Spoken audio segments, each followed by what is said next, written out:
Right, so sometimes I want to quickly make a simple game, finish something, you know? And for that purpose I have the Rotating Squares series, some of the simplest games you could conceive of. You are triangle, you want to go to goal, you want to not touch squares. The shtick of this particular entry in the series is so very simple. Sometimes there are not only deadly squares, but also zesty squares, all of which must be collected before you can win. Making visual effects in these games is always fun. The layers in the game are set up for high amounts of contrast, which I always like. Juxtaposing anything with its opposite makes it seem more impactful, like standing a hideous old hag next to your mum.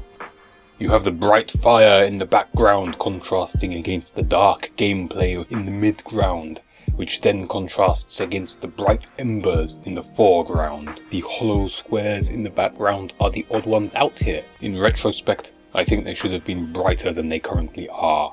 Maybe a red colour. There's also shaders. When you touch a square and are thusly slain, two shader effects activate briefly, a chromatic aberration effect, for which I have made a micro guide, and a distortion effect. All of the juice in this game is packed into the on-death effect, where it belongs. There's also a blur effect at all times, which works by, for each pixel on screen, checking some pixels in a line, taking a weighted average, and if the result is brighter than the original colour, then it will be used instead of the original colour. As a result, all bright things appear to be glowing, while dark things do not appear to be dark glowing. The level select screen is a sort of overworld that you move around from one level to the next. It's non-linear. I like the idea, but a flaw of this particular overworld is that it loops back on itself. It's ring-shaped. As a result, you'll likely take a path from easy levels at the top, around to hard levels at the bottom, all the way around to easy levels up top again. A strange and deformed difficulty curve. Not without merit, but not what I was going for. In the future, I'll want to make these overworlds non-cyclical, methinks. I wanted to design levels according to two vague criteria. I wanted levels that are close together to be somewhat related, and I wanted levels further from the starting point to be harder. In practice, that ended up meaning that I would usually design levels by mulling over what a possible variation of a previous level could be and making it, hoping that it would be interesting to play. Oftentimes it was, sometimes some tweaking was required. An example of this tweaking is in this level, which features two rings of squares. Those rings rotate back and forth. One ring looks like this, and the other ring rotates in the opposite direction in the same place. The two rings also move back and forth in this way. All this I put together without really any kind of a plan. I just wanted to see what it would look and play like. Turns out it looks really nice, and you have to get past these rings 8 times. However, it's rather too simple and easy, unlike your mum. Reason being that you can just hug the wall here, and the rings will pass over you harmlessly. The solution to this was so very simple. Slowly rotate the rings over time, so the safe zones still exist, but are not always in the same place. I like this level. Getting past the rings is a simple and easy challenge, but doing it reliably enough to get past 8 consecutive times requires some analysis and thought. Like the viewpoint of an astrology believer, it is not trivial to understand. My favourite levels are the ones with a very simple premise, but which turn out to be fairly hard. Like this one, you've got to get the zesty square, but your timing has to be immaculate. Or this one, it's just a simple path that wobbles around a little, which makes it way harder than I had ever expected.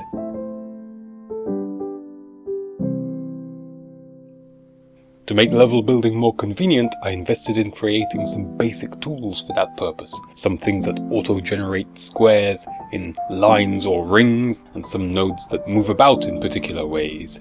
For instance, the level Encaged here is a bunch of lines of squares, all within a node that rotates in a sine wave, within another node that moves up and down in a sine wave. Most levels are some kind of arrangement like that. Using various moving systems like this made it pretty easy to live out my life stream of recreating the final level of the world's hardest game.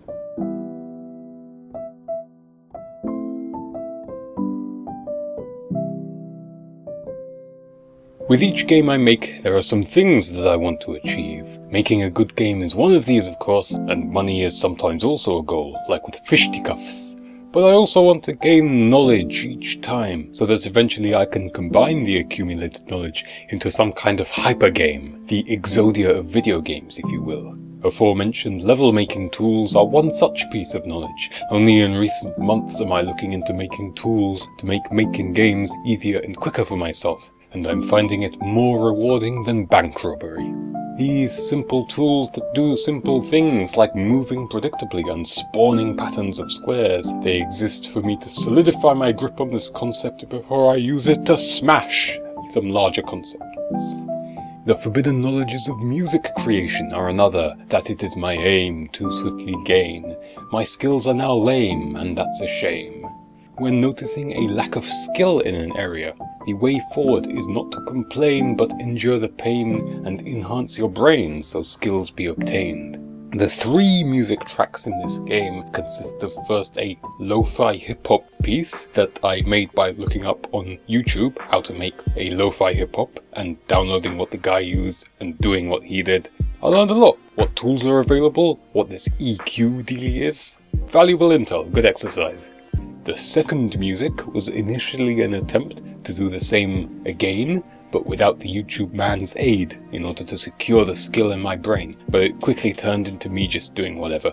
I think the result is good. Like your mum. The third is nothing but piano, and is meant as an exercise of music theory in as pure a form as I could manage. What I learned is that I have much yet to learn. What am I going to do next? I have some ideas. I've made many rotating squares games with various concepts, and at some point I may combine the concepts into one large game and sell it for cash. Will I do that immediately? Probably not.